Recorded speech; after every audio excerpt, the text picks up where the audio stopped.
ry ava-malalo amin'ny tompo mampitombono amintsika hatrany ny fahasoavana sy ny fiadanana avy amin'ilay Andriamanitra raintsika Jesosy Kristy tompo. Ho fiderahantsika an'Andriamanitra dia sokafantsika amin'ny baibolitsika ao amin'ny Salamo.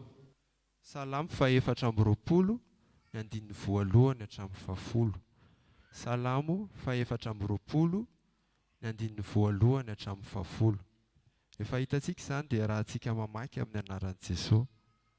Salamo nataon'i Davida, an Jehovah ny tany sy izay rehetra eo aminy, izay rehetra izao sy ny mponina eo aminy, fa izy no nanorina azy tambonin'ny ranomasina, tambonin'ny rano no nampitoerany azy, izy no niakatra ny tendrombohitry Jehovah azy tetra eo amin'ny fitoerany masina, izay madio izay tsy manandratra ny fanahy no amin'ny lainga, na mianina ambitaka.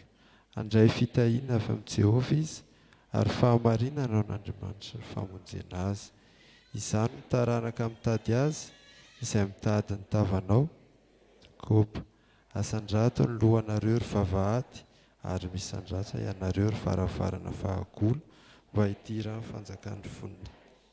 Izao no fanjakan'ny voninahitra izao, Jehovah mahery tsy toa, Jehovah mpiady mahery. Asandrato ny lohanareo ry vavahady, ary manandrata ny lohanareo ry mpivaravara fahagolo, mba hitira ny mpanjakan'ny voninahitra. Voninahitra izao, izy no mpanjaka amin'ny voninahitra. Iarahantsika manao ny hira ao amin'ny FFPM larana fahaenina.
Mbola iaraka ifavaka isika.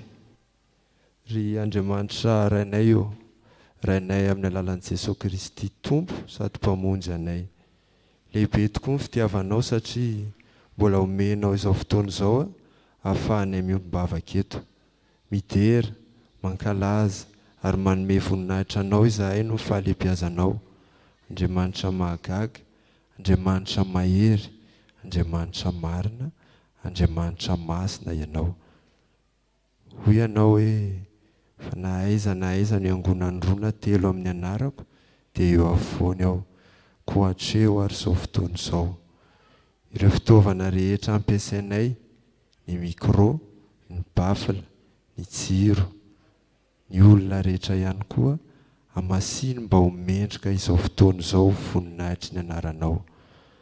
Ampifatony tsirairay mba tena andray tsara izay afatra avy aminao. Toy izany koa ireo manaraka amin'ny tambazotra serasera, aza atao diso anjara amin'izany izy ireny. Ireo namany mikasany ho avy, hafaingano ny diany. Ireo tsy afaka kosa noho ny antony samihafa, fantatray fa ny fahasoavanao ampy mizara amin'ny tsirairay avy. Ray eo, sitrakaiza ny vavaka izany raha ampiarahana amin'ilay vavaka nampianarin'i Jesosy manao hoe: Rainay izay nan-danitra, ao masinany ny anaranao, tonga ny fanjakanao, atao ny sitraponao ety an-tany tahaka ny an-danitra. Meo ny ninana sahaza ho anay, ary mamelà ny elikay tahaka ny amelanay izay miloka taminay. Ary aza mitondra ny amin'ny fakapanahy fa manafana amin'ny ratsy.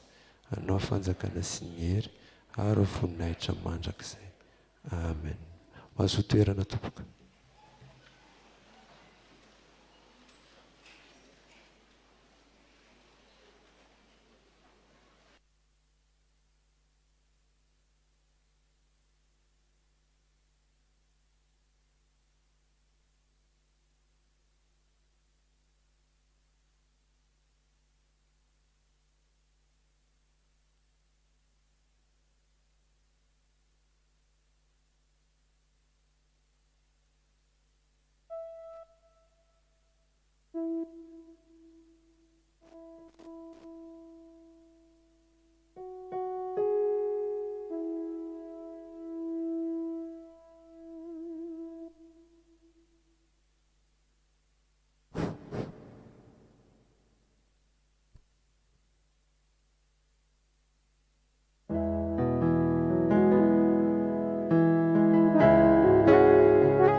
tonga amin'ny fotoanan'ny ankizy sy ny tanora sika dia mangataka ny ankizy sy ny tanora rehetra hitsangana.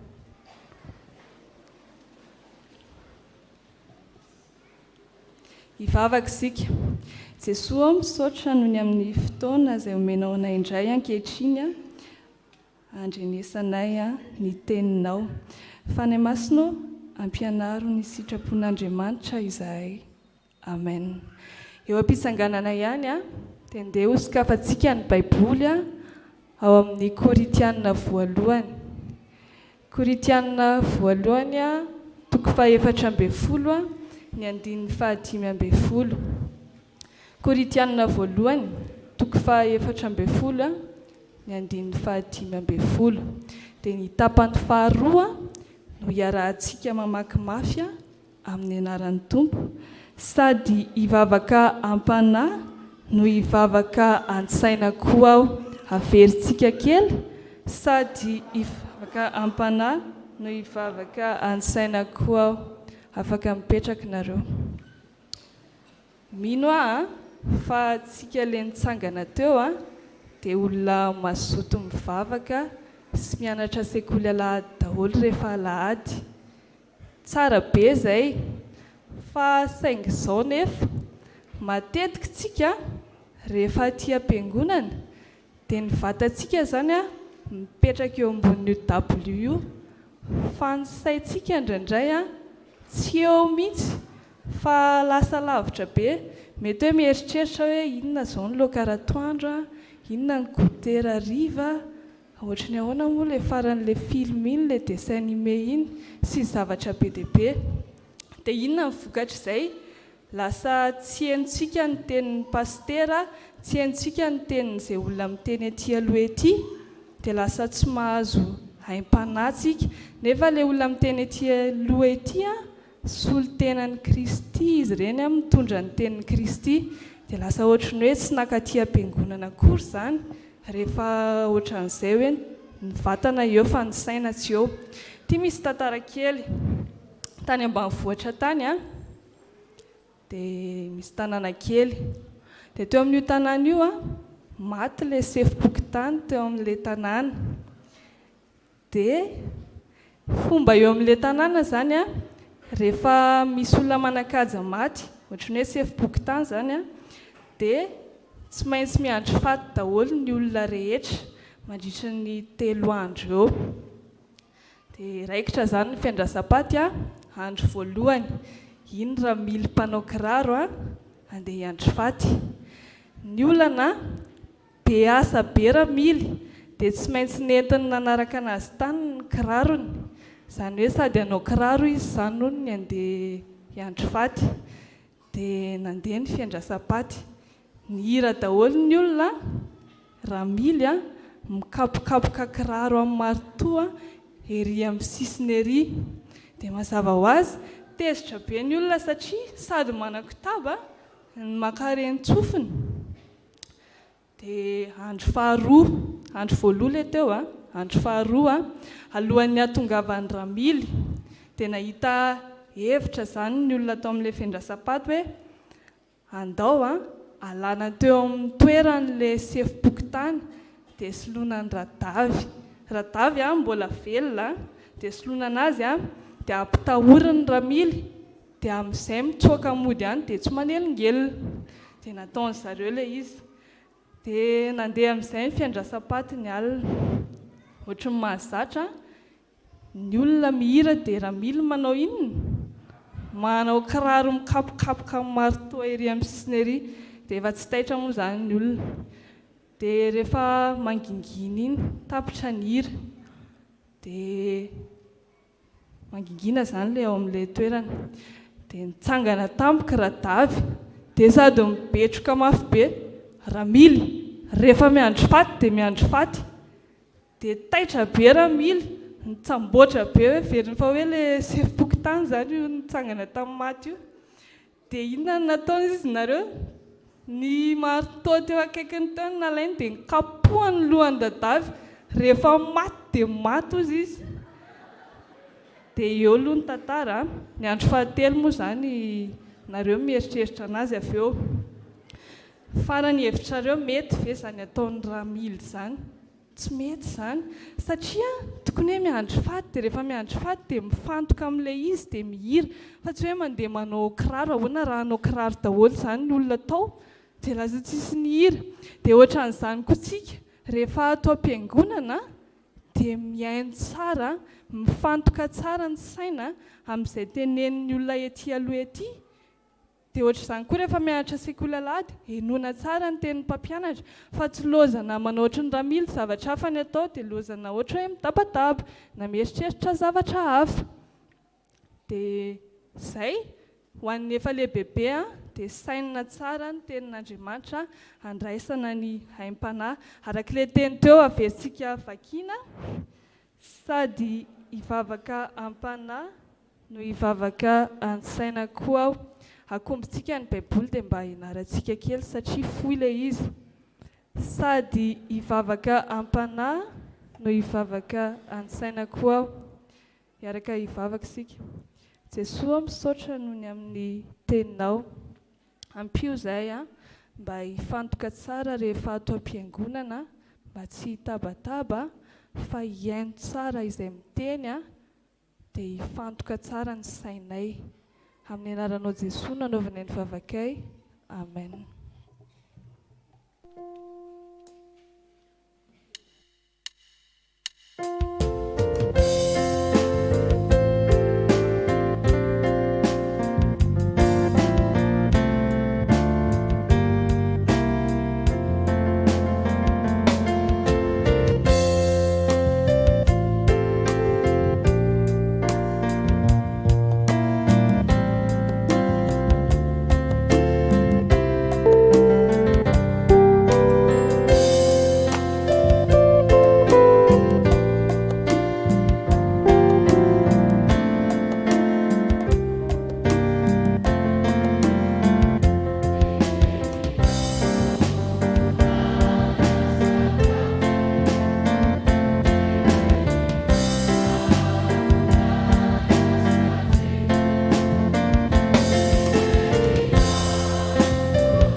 Hiaraka mamaky ny soratra masina isika.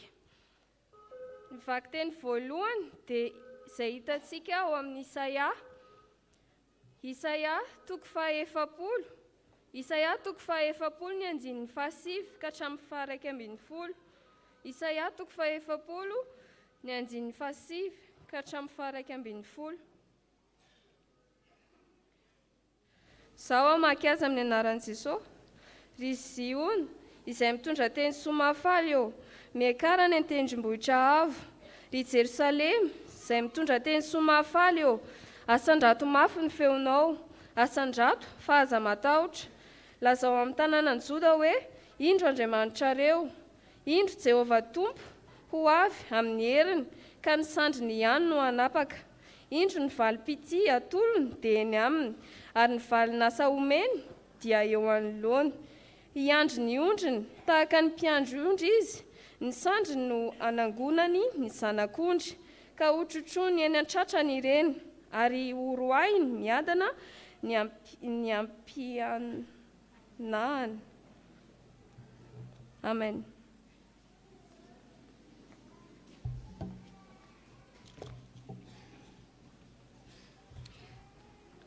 Apokalipsy toko faha-roapolo ny andininy faha-raika ambin'ny folo ka hatramin'ny faha-dimy ambin'ny folo. Apokalipsy toko faha-roapolo ny andininy faha-raika ambin'ny folo ka hatramin'ny faha-dimy ambin'ny folo. Amin'ny anaran'i Jesosy, ary hitako fa indro nisy seza fiandrianana fotsy lehibe sy ilay mipetraka eo amboniny ny tany sy ny lanitra nandositra ny tavany ka tsy nisy hitoerany intsony. Ary nahitany maty aho na ny lehibe na ny kely nitsangana teo alohan'ny seza fiandrianana ary novelarina ny boky. Ary nisy boky iray koa novelarina dia ny boky ny fiainana izany. Ary maty dia nitsaraina araka izay zavatra voasoratra tao anatin'ny boky araka ny asany. Ary ny ranomasina dia namoaka ny maty tao anatiny, ary ny fahafatesana sy ny fiainatsita namoaka ny maty tao aminy, dia samy nitsaraina araka ny asany izy. Ary ny fahafatesana sy ny fiainatsita dia natsipy tany amin'ny fariafo. Izany ny fahafatesana faharoa dia ny fariafo. Ary raha nisy tsy hita voasoratra teo anatin'ny boky ny fiainana dia natsipy tany amin'ny fariafo izy. Amen.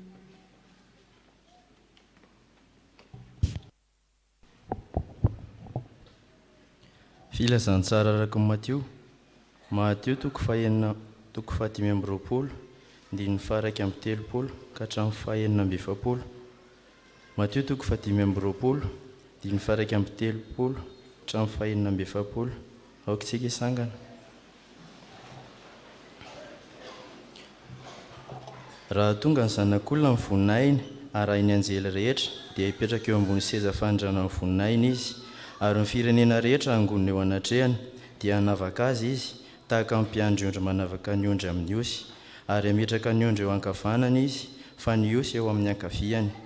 Ary amin'izany ny mpanjaka dia laza amin'izay eo amin'ny ankavanany hoe: avy ianareo izay notahiny raiko, mandovany fanjakana izay voavoatra ho anareo hatramin'izay nanorenana izao tontolo izao.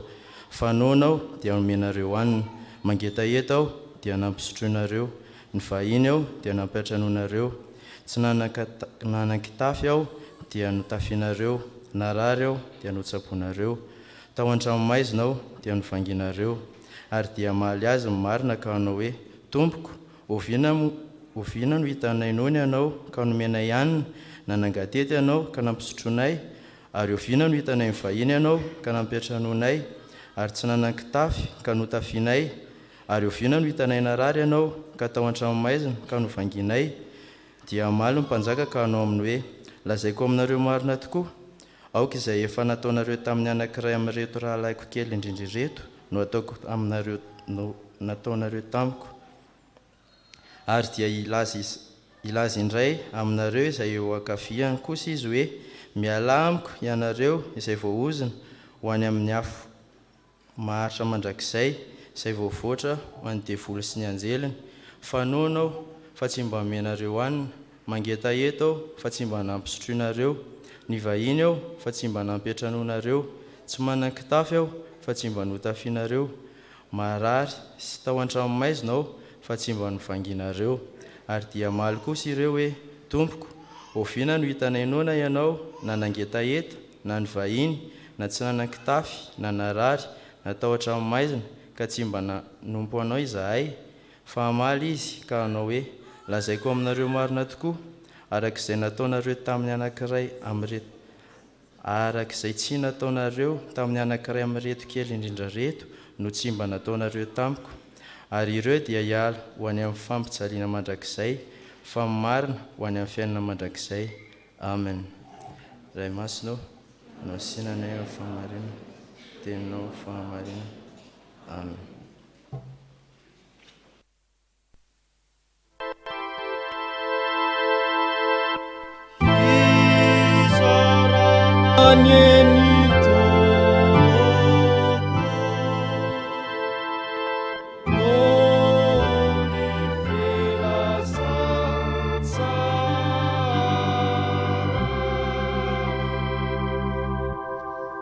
Ivavaka sika. Fanay masinao sokafo ny fonay, hidira ny teninao. Fanay masinao azavao ny sainay, mba hahatakatra ny sitraponao. Fanay masinao tario ny fanahinay, mba hahaizanay mankatoa ny didinao. Fa noho ny amin'i Jesosy Kristy ilay teny velona no ivavahanay toy izany. Amen.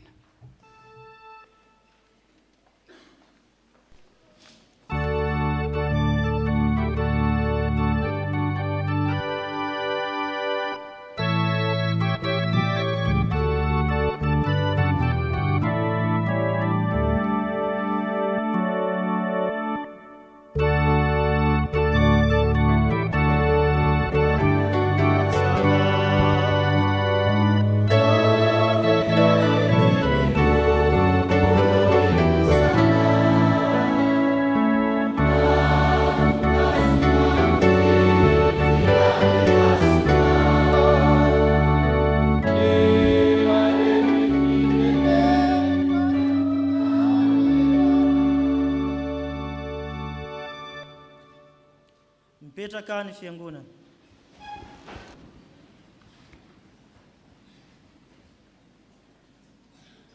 Ry havana malala rehetra amin'ny tompo mitobona amintsika hatrany eny ny fahasoavana sy ny fiadanana avy amin'Andriamanitra azy Jesosy Kristy tompontsika. Amen. Isaia 7:7 ka hatramin'ny 20 no andehaka antsika hafatra ny amin'ny tianeo ity. Raha mijery ity Isaia ity isika dia tafiditra ao anatin'ny Isaia 2, izany hoe any ampahababona ny zanak'Israely ao anatin'izany. Ity Isaia ity dia tafiditra amin'ny andron'ny fampiononana ireo zanak'Israely izay babo tany Babilôna. Hitantsika eto amin'ny andininy 7 sy ny 20 maminandra Isaia ny amin'ny andravany Persiana ny Babilôna, satria ny Persiana no nataon'Andriamanitra fitaovana hamonjy ny zanak'Israely ho afaka an-tanan'ny Babilôniana tamin'ny alalan'ny mpanjaka Kirosy izany. Zavatra anankiroa ry havako no andeha ho jerentsika ato anatin'ity soratra masina ity. Ny voalohany amin'izany, ho avy amin'ny heriny ny tompo ambarao ny teny somahafaly. Ambarao ny teny somahafaly izay hitantsika eo amin'ny andininy 7 izany. Ambarao ny teny somahafaly izy. Ahoana ho izy ny soratra masina ao? Miakara ny an-tendrombohitra avo ianao, ilay mpitondra teny somahafaly ho an'ny Jona sy Jerosalema. Raha mijery ny amin'ny soratra masina izay eo an-tanantsika isika dia ahitsiny izy ery ambanimbany ery, ahitsiny mazava tsara. Sy ny Jona na ny Jerosalema no mitondra teny somahafaly, fa ny mpaminana no mitondra teny somahafaly ho an'ny Jona sy Jerosalema. Sy ny Jona sy ny Jerosalema ny mitondra ilay teny somahafaly, fa izy ireo no hitondrasana ilay teny somahafaly. Hitantsika eto fa teo amin'ny Jiosy dia an-tendrombohitra marika ny fanakakesana an'Andriamanitra. Ary hitantsika eto fa mbola ampina avo, izany hoe manakakezana Andriamanitra ianareo zanak'Israely. Manakakezana Andriamanitra ianareo zanak'Israely. Rehefa misy zavatra izay resahana amin'Andriamanitra na izay ionana amin'Andriamanitra, jery isika ny amin'ny Abrahama izay nanao sorona, any Isaka. Mijery isika ny amin'ny fakana didy 10 dia tany an-tendrombohitra izy naka an'izany. Mariky ny fanakakezan'Andriamanitra izany ry havako. Manakaiky an'Andriamanitra, mifandray amin'Andriamanitra. Rehefa ifandray amin'Andriamanitra dia manakaiky azy. Zay no tiany ambara ao anatin'izany. Ary zay ny zavatra ambarany eto. Ary zay no ambarany amin'ilay mpaminana izay mpitondra teny somahafaly ho an'ny Jona sy Jerosalema, mba hitondra azy hiona amin'ny tompo, hiavana amin'ny tompo. Raha miresaka Jona sy Jerosalema isika dia anisan'ny zava-manandanja teo amin'ny Jiosy izany, satria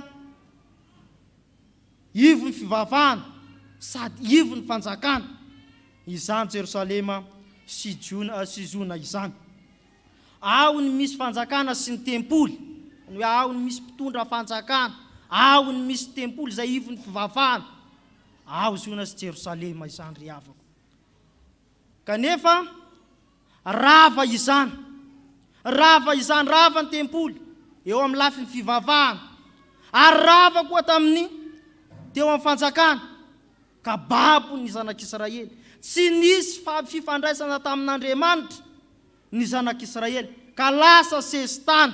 Hoe tapaka ny fifandraisana tamin'Andriamanitra, lasa sesitany tany Babilôniana, tany Babilôna ireo zanak'Israely ireo. Hoe tena ao anatin'ny fahoriana tanteraka izy ireo alohan'ny ity bokin'i Isaia ity. Ao anatin'ny fahoriana tanteraka. Ary eto ny mpaminana dia mamelona ny fanantenany ray. Manakakaizan'Andriamanitra ianareo, manatona an'Andriamanitra ianareo, mba hanafahany anareo ao anatin'izao fahoriana izao. Raha miresaka ny fahababona tany Babilôna isika, tsy nitovy ny fanjanahana tany Egypta, satria ny tany Babilôna tsy nahazo ny vavaka ny olona, fa milama ny fiainan'ilay olona. Tsy nahazo ny vavaka izy, tsy nahazo nanompo Andriamanitra, izay Andriamanitra ny Israely izy ireo, ka manompo Andriamanitra ny Babilôniana izy ireo. Nanompo Andriamanitra ny Babilôniana, ary zay mahatonga ny mpaminany eto mamerina indray ny olony any amin'Andriamanitra, mamerina ny indray ny olona amin'Andriamanitra mba hanana fanantenana, ary mba hanafahana azy ireo sy hamonjena azy ireo hiala amin'izany fangejana izany. Maneho izany ry havako fa raisin'Andriamanitra ny fahavalony, resin'Andriamanitra ny fahavalony vahoakany rehefa manatonazy ny olony.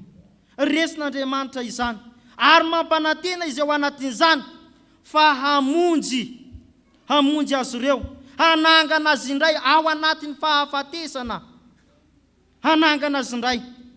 Zany hoe ho isy indray ny fanjakana, ho isy indray ny fivavahana, zany hoe hitsangana indray ny zona sy ny Jerosalema, ho isy ny ivo ny fivavahana, zany hoe ho isy ny tempolo faharoa sy ny fanjakana azay hientiny reto zanak'Israely reto. Ry havako malala rehetra ao amin'ny Tompo, Jesosy Kristy ry havako, ilay vaovao mahafaly izay lazaina amintsika eto, izy no mamelona ny fanantenantsika indray, mamelona ny fanantenan'ny olona indray, mba hanafahany olona izay babo ny fahotana, babo ny tsy fahamarina. Jesosy Kristy ilay teny soa mahafaly izay voalaza any amin'ny Isaia ambara ao anatin'izany, torio ilay Jesosy Kristy, ambarao ilay vaovao mahafaly ny amin'olona izay voageja, ny amin'olona izay voababo ny fahotana,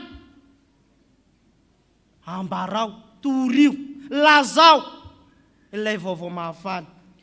Hitantsika any amin'ny Marka 9:15, mandehana ianareo, mandehana ianareo, mandehana amin'izao tontolo izao ianareo ka mitoriny filazantsara amin'olombelona rehetra, zany hoe tsy hankanavaka. Rehefa babo ny olona anankiray, rehefa voageja ny Satana, ambarao azy ilay vaovao mahafaly, torio aminy ilay vaovao mahafaly, ilay mpanafaka, ilay mpamonjy atsika, ilay manafaka atsika ao anatiny zany geja izany, ambarao, torio izy.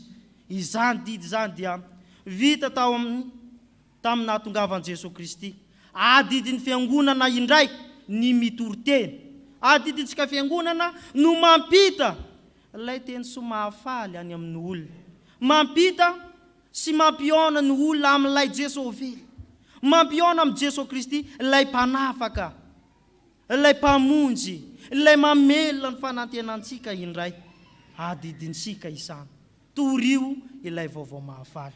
Ny faharoa ry havako dia izao, ho avy amin'ny herin'ny Tompo, tsy herinandro akory io, fa fotoana izay hiavian'Andriamanitra, ho avy amin'ny herin'ny Tompo ka hanangona ny ondriny izy, hanangona ny ondriny izy, izay hitantsika eo amin'ny 9:10 izany, hitantsika eo amin'ny 9:10. Raha miresaka isika eto Jehova no mpiandro ondry izay lazaina eo, ary ny zanak'Israely ny ondry izay andrasana ao anatin'izany. Tsy toy ny mpikarama ny mpiandro ondry eto, fa mahafo ny ainy hamonjy ny ondriny izy, mahafo ny ainy hiaro ny ondriny izy, hoe miaro rehefa misy ny fahavalo, satria tamin'izany misy ny bibidia izay mandeha manafika ny ondry, miaro ny ondry amin'ny bibidia. Zany no asan'ilay Jehova mpiandro ondry, zany no asany, miaro atsika amin'ny ilay fahavalo, mahasarotona azy ny olona, ka izany mahatonga azy miandry tsara, andrasany tsara ilay olona. Maneho zany ry havako fa mandray andraikitra amin'ny olony tompona andraikitra amin'ny olony tompo maneho zany afaka fa adidy sy andraikitra Andriamanitra isika. Ary asehony amin'ity boky Isaia ity fa manandanja amin'Andriamanitra ny olona ka tsy misy ho tiany ho very. Ary zany mahatonga azy mamonjy reto zanak'Israely reto any am-pahababony. Ary zany mahatonga mampanantena azy ndray ny amin'ny fanavotana satria tsy tiany ho very ireo. Ary asehony tsara, asehony mazava tsara fa miasa ho an'olona izy mitady izay mahasoa ny olona ilay Andriamanitra izay mpamonjy. Jesosy Kristy ry avako ny mpiandro ondry izay nanolotra ny ainy ho antsika, nahafohy ny ainy mba ho fanavotana atsika. Jesosy Kristy ilay mpiandro ondry, izy no nanolotra ny ainy tsy toy ny mpikarama fa nahafohy ny ainy mba hamonjena atsika ry avako. Oka isika hanaiky azy, hanaiky an Jesosy Kristy ary hanahaka azy, hoe hanahaka azy tahaka ny mpiandro ondry. Raha totika aty amin'ny fiangonana izany ry avako dia izao: ny paster, ny diakona, ny sampana rehetra eo anivon'ny fiangonana no mpiandro ondry. Isika no mpiandro ondry, isika no izay solo tena Jesosy Kristy iandro ny ondriny mba tsy haniny, mba tsy ho azo n'ilay fahavalo. Isika no iran'Andriamanitra iaro ireo. Oka isika ry avako hanahaka ny Kristy, tsy manana toe-tsaina toy ny mpikarama, satria tsy indraindray izany ho anatin'ny saintsika mieritreritra mikarama ny amin'ny asa fanompony. Oka isika tsy hanana izany toe-tsaina izany, fa ny olona manao an'izany dia tsy manahaka ny Kristy, tsy mpiandro ondry fa mbola ondry andrasana. Ondry tokony valivalana tezaina tsara ny olona manao an'izany. Tsy toe-tsaina ny fiangonana izany ry avako, fa ny toe-tsaina ny fiangonana dia mahafohy ny ainy hanafitra ny asa, hanafitra ny hafa, hanatanteraka ny asa fanompony, ho fanavotana ho an'ny hafa, mba hahatonga ny hafa handray ny fahasoavana avy amin'Andriamanitra. Raha ny tompo ry avako ny mpiandro ondry sy mpiandry atsika, tsy misy zavatra mahory atsika, afaka miaina ho anatin'ny fahasambarana isika. Zavatra roa ry avako nambara tamintsika teo. Ny voalohany, ho avy amin'ny herin'ny tompo toreo amin'ny olona rehetra ny filazantsara, ambarao amin'ny olona rehetra ny teny soa mahafaly. Ary ny faharoa, hanangona ny ondriny izy sy hiaro hamonjy ireo ondriny izy. Dia ho an'Andriamanitra irerin'ny voninahitra, ho antsika kosa ny fiadanana. Amen.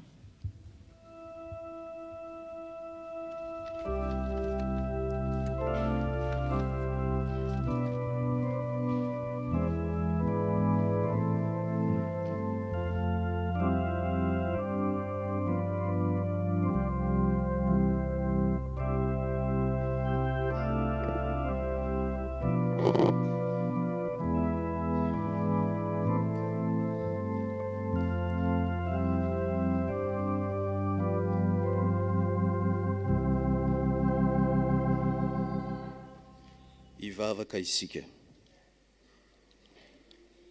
Ry Andriamanitra tompony fahefanao, miondrika eto anatrehanao izay tsara na izahay, vao avy nahareny sitraponao izay mitaona nay ho vonina ny amin'ny fiavianao Jesosy Kristy.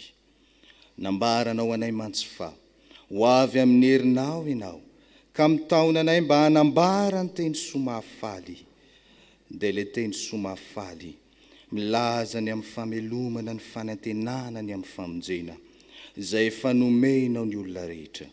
Tsy izay ihany Tompo, fa raha ho avy amin'ny hery ianao Kristy dia hanangona ny ondrinao, satria ianao Andriamanitra mandray andraikitra amin'ny olonao ka tsy tianao hisy overina dia iray aza, ka namoizanao Jesosy ny ainao ho famonjena anay. Malona izany sitraponao izany Tompo, dia menatra sy mangahiahy izahay, satria miariary ny mahampanota anay. Matetika mantsy eo amin'ny fiainanay dia tsy teny soa mahafaly no ambaranay, fa teny mandratra ny hafa, mampatezitra ny hafa, teny tsy mizara fiainana fa teny mamono. Ray masino, mamindra fo aminay tantano izay hiara-mandeha aminao, ka ny rahan'i Jesosy Kristy zanakao ane anadio anay ho afaka amin'ny ota rehetra, ary avaozo ny fonay, ny fanahinay ary ny momba anay rehetra ho fonena ny fanahy masina, mba hahatonga anay tena ajoro vavolombelo any amin'ny fitsenana ny fiavinao Jesosy Kristy. Amin'ny anaran'i Jesosy Kristy mpamonjy anay, nanaovanay izany vavaka izany. Amen.